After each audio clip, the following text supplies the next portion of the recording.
Welcome to another episode of the Vestibule podcast. I'm your host, Jason Vest, founder and publisher of the Substack newsletter, The Vestibule. This episode is titled Falling Spies, and bears the subtitle, The Serviceable Spyfall Part 2 Can't Keep Pace with Its Predecessor. This review was first published on February 4th, 2022, and was written by myself, Jason P. Vest. The episode's pedigree is as follows. Spyfall Part 2, Series 12's second episode, was written by Chris Chibnall and directed by Lee Haven Jones. It stars Jodie Whittaker as the 13th Doctor, Tosin Cole as Ryan Sinclair, Mandip Gill as Yasmin Yaz Khan, and Bradley Walsh as Graham O'Brien. Spyfall Part 2 guest stars Sacha Dhawan as The Master, Sylvie Briggs as Ada Lovelace, Mark Dexter as Charles Babbage, Sir Lenny Henry as Daniel Barton, Aurora Marion as Noor Inayat Khan, and Blanche Williams as Barton's mother. The episode is 61 minutes long and was first broadcast on both BBC One and BBC America on January 5th, 2020. And now, on with the show. I was wondering, what would you say to the others if they were here? Don't panic.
Use it to communicate with the engines via the aircraft wiring. By the way, you have shut the cockpit door, haven't you? That's vital. Cockpit doors are designed to be incredibly robust. I'll do it! Now, pay attention. Do this fast. I'm worried you might lose me after the panels.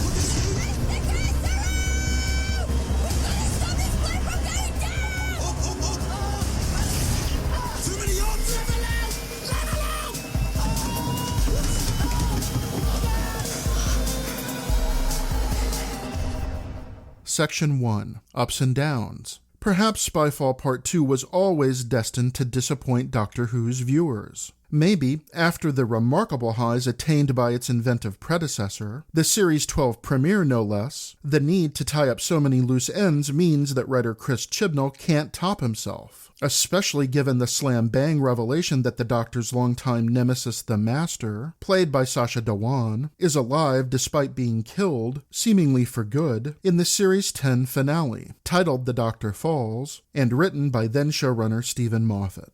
Perchance, following a segment so blindingly paced that just keeping step counts as victory, we should never have dared to dream that Chibnall could satisfy every appetite provoked by Spyfall Part 1's fusion of James Bond film tropes and Doctor Who whimsy. Yes, my friends, we must bow to the reality that Spyfall Part 2, while good, is a letdown.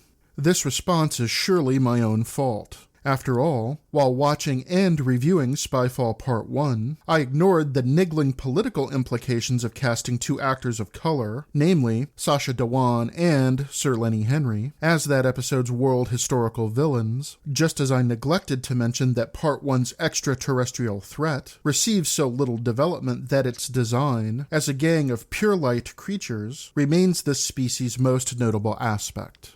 Did I forget to say that, although Part 1 brilliantly casts Stephen Fry as C, the head of MI6, Britain's secret intelligence agency, Fry only appears on screen for 5 minutes before his character is assassinated? While on one hand, this death subverts viewer expectations, in the same way as does Alfred Hitchcock killing off Janet Leigh's Marion Crane 30 minutes into Psycho, hiring Fry for so small a role wastes this great actor in a trifling part that any day player could have filled. So yes, dear listener, Spyfall Part 2 falls back to earth, literally and figuratively, in unsurprising ways. Given that Spyfall Part 1 concludes with the 13th Doctor's 3 companions, Ryan Sinclair, played by Tosin Cole, Yasmin Yaz Khan, played by Mandip Gill, and Graham O'Brien, played by Bradley Walsh, aboard a crashing plane, this result is disappointing, if inevitable. My reservations, however, can't gainsay how strong overall Series 12's 2-part opener is. Yet Spyfall Part 2, by slowing down just enough to take a breath, permits us to consider flaws in its predecessor that weren't apparent upon first viewing. Chibnall, in Spyfall Part 1, embraces the classic yarn spinner's trick and ironclad New Who rule that the faster the tempo, the less time people have to notice imperfections, no matter how small. Chibnall doesn't exactly write himself into narrative corners in Spyfall Part 1, although the sense that he does is half the fun of returning to watch Spyfall Part 2. Imagining how Chibnall will extricate his heroes from peril might overvalue the quality of his eventual explanations, but at least Chibnall trusts our intelligence enough to design complicated, time-tripping answers to apparently insoluble storytelling traps. First up, getting Ryan, Yaz, and Graham off that crashing plane.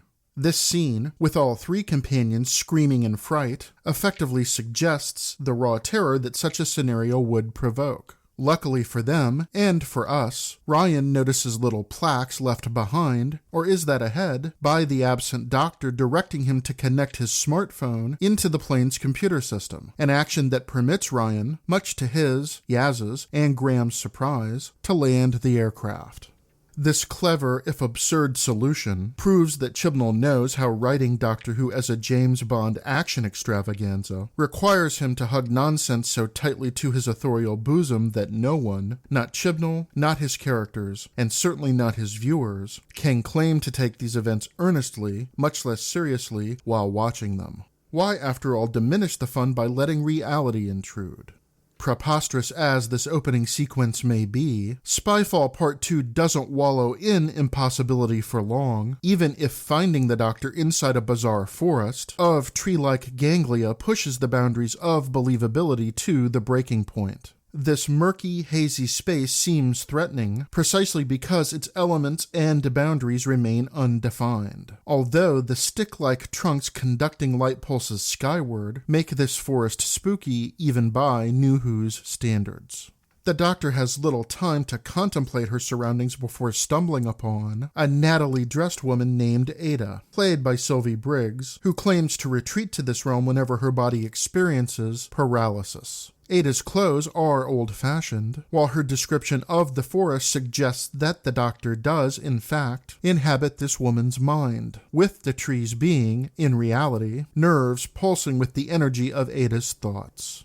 When an extraterrestrial light creature that Ada calls appears in front of them, the Doctor warns her away, but Ada calls this creature her guardian. Believing that her paralysis will momentarily end, Ada extends her hand to the Doctor, who, upon taking it, vanishes alongside her. They find themselves in London's Royal Gallery of Practical Science in the year 1834.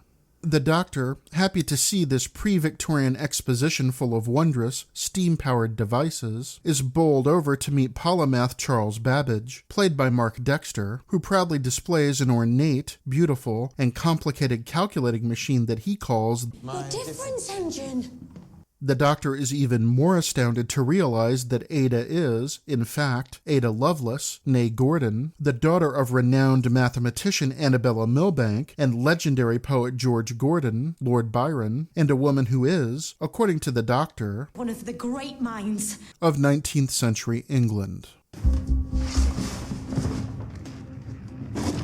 You are on lifesaver. Oh, got some interesting stuff under the floorboards here.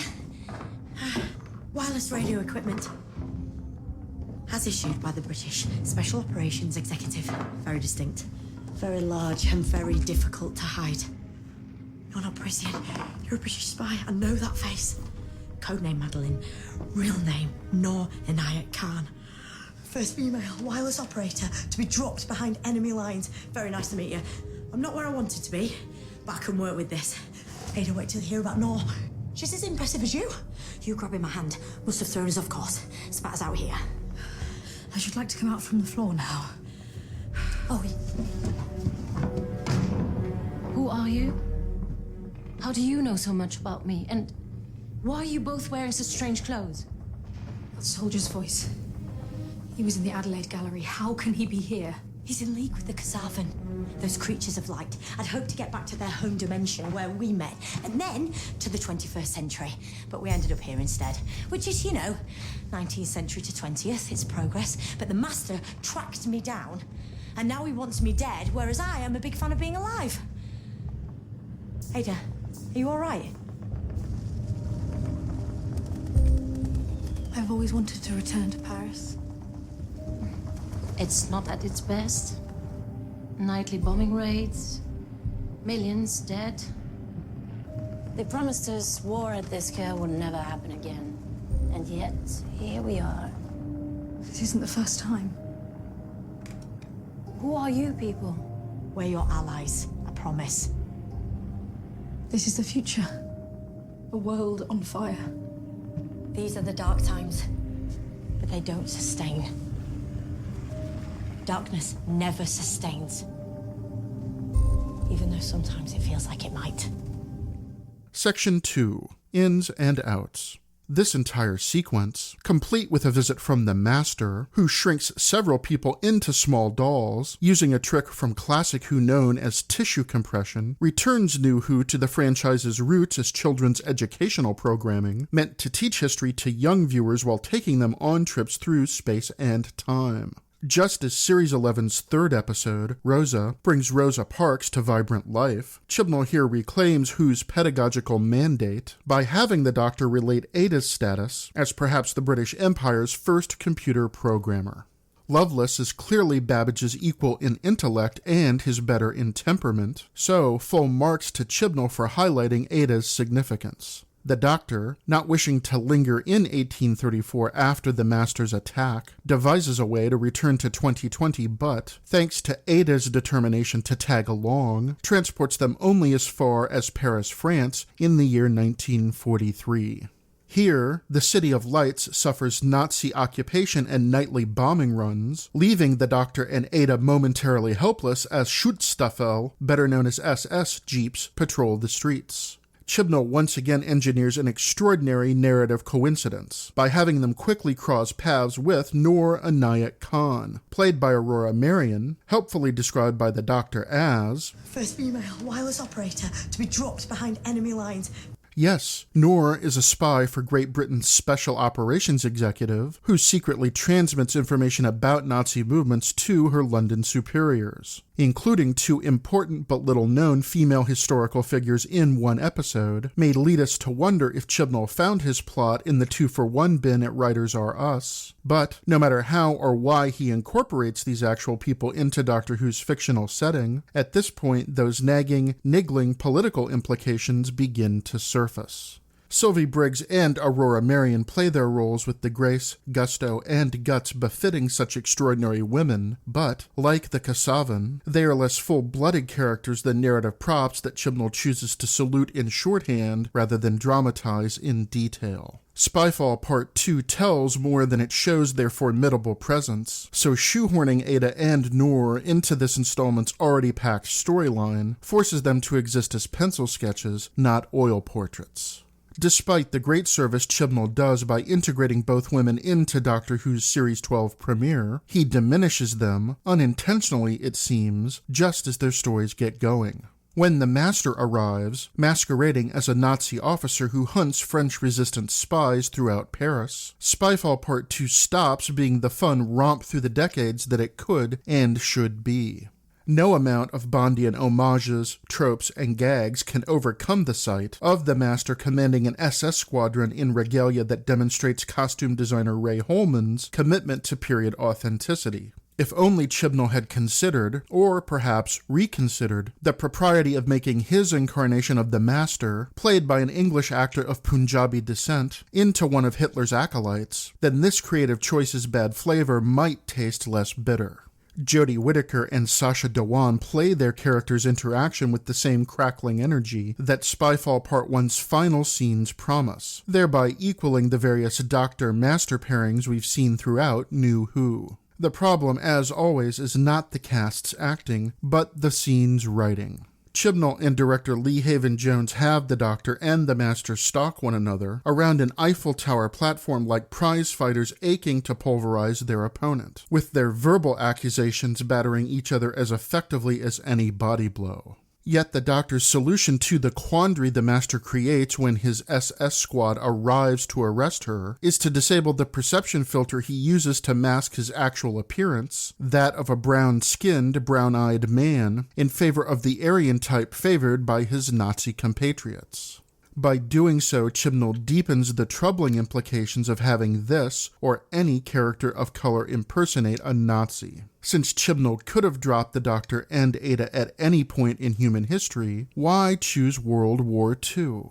Perhaps the showrunner wishes to remind viewers that the Master, despite the 12th Doctor's efforts to reform Missy throughout the Stephen Moffat-produced Series 10, is, indeed, a time-hopping sociopath with fascistic tendencies. So much so that, at the conclusion of the 10th Doctor's penultimate adventure, 2009's The End of Time, Part 1, Russell T. Davies has John Sims' Master transplant his Gallifreyan genetic code into every human being on Earth, not only changing each person into a clone of himself, but also transforming humanity into what the Sim Master diabolically calls the Master Race.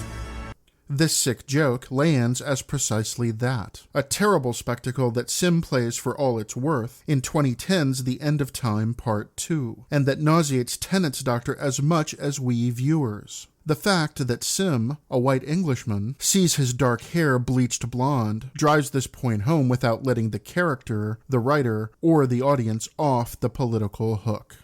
Of course, ultimately, the Kasavin are just the mechanism. They don't have my vision, you know. And what vision is that? Maximum carnage. I don't understand. No, I know you don't. But you will. And of course, the best thing is, everyone loses, except me. Barton and those creatures do the dirty work, and once they're done, I get rid of them, having destroyed your precious human race in the process. Win-win-win. When does all this stop for you? The games, the betrayals, the killing. Why would it stop? I mean, how else would I get your attention? When did you last go home? What do you mean? I took a trip home. To Gallifrey. Hiding in its little bubble universe. Not sure how to describe what I found. Pulverized. Burned. Nuked. All of the above. Someone destroyed it. Our home. Razed to the ground. Everyone killed. Everything burned. You're lying. You should really take a look. Oh wait, you won't be able to. I just thought I'd let you know before I... Can you hear voices? Why are the troops coming up the stairs? Oh, that's me. I'm one of Blighter's bravest radio operators. Very good at sending messages, particularly fake ones. Designed to be intercepted. Now finish what you were saying. What have you done?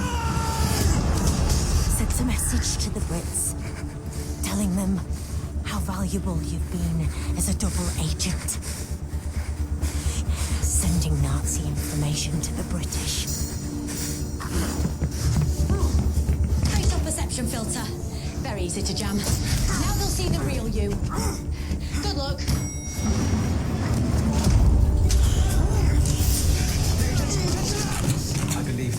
misunderstanding. Can we talk about this? You've always struck me as such reasonable people.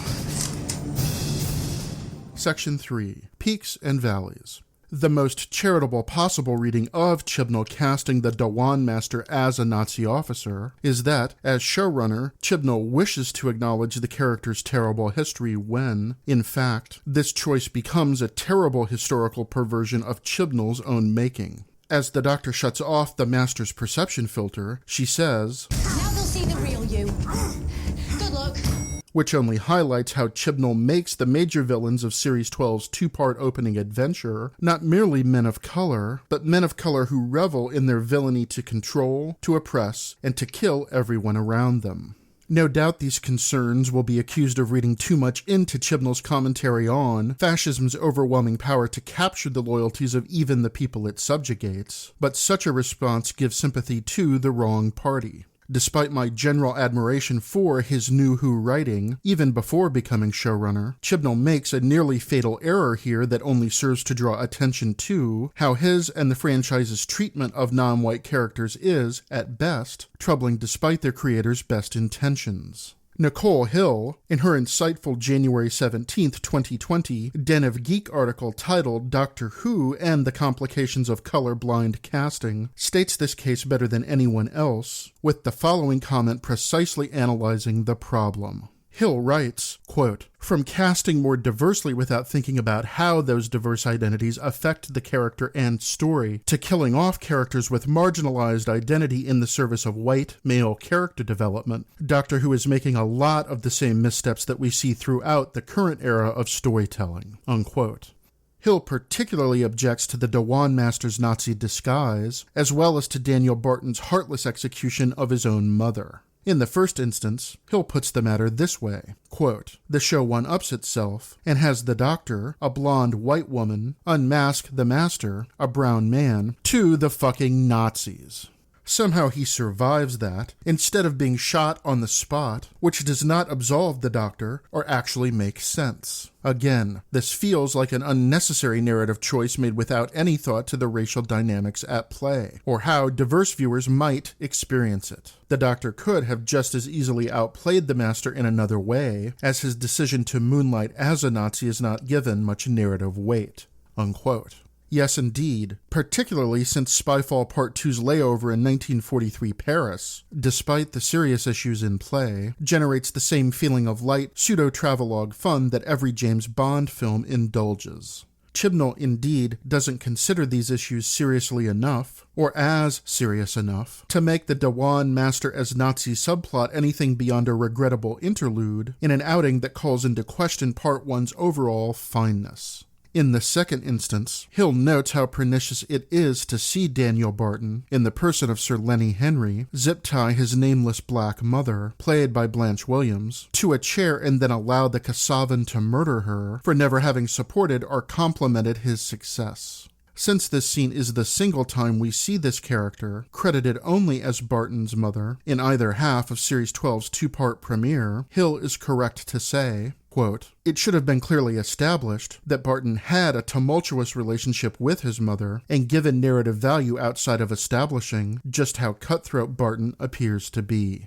At any point in Part 1, Barton could have made an attempt to contact his mother only to be rebuffed. No work was done to humanize her character, so her life, and thus her death, are given no weight," unquote. I cannot put the matter better than this commentary, so readers in search of similarly nuanced analyses of Doctor Who's incongruous approaches to race and ethnicity should not only consult Hill's writing at several different websites, Den of Geek, Black TARDIS, and Black Girls Create foremost among them, but also Lindy Orthia's excellent 2013 volume titled Doctor Who and Race, published by Intellect Books, particularly its second section, titled Diversity and Representation in Casting and Characterization. Given these objections, the fact that the Doctor manages to exile the Master to the Kasavan's realm as Spyfall Part 2 concludes might tempt us to think all's well that ends well. But this episode's missteps, particularly Chibnall's ill-considered authorial choices, mean that we can't leave Series 12's second outing nearly as exhilarated as we left Part 1.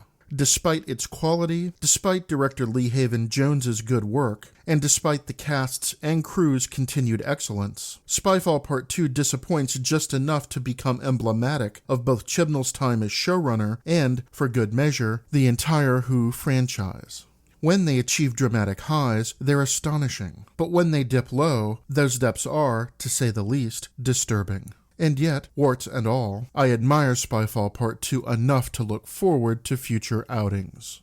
Indeed, I find myself so eager to see them that I wish the BBC dropped all installments simultaneously, in the fashion of Netflix and other streaming services, so that I could binge them all at once. Is this a sign of unshakable faith in Doctor Who? Or, to phrase it another way, a mark of unremitting Whovian addiction? Who can say? Certainly not myself, meaning that, with regret, I cannot exclaim bravo to Spyfall Part 2 as I did to Part 1. Yet it remains a compelling and thought-provoking hour of television that will be fodder for debate for years, and perhaps decades, to come. So, okay job is the best I can do for Spyfall Part 2, which I hope is good enough to convince you, dear listener, to take a gander.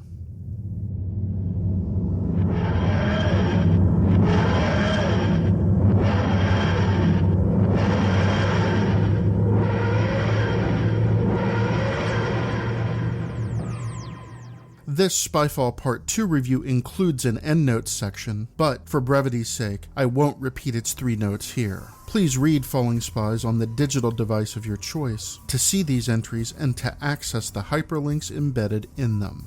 Thank you for listening to this episode of the Vestibule Podcast. Please visit the newsletter's website at vestibule.substack.com to read this entry, to explore the images and linked resources available there, and to access all other posts. Until next time, this is Jason Vest, wishing you courage and kindness.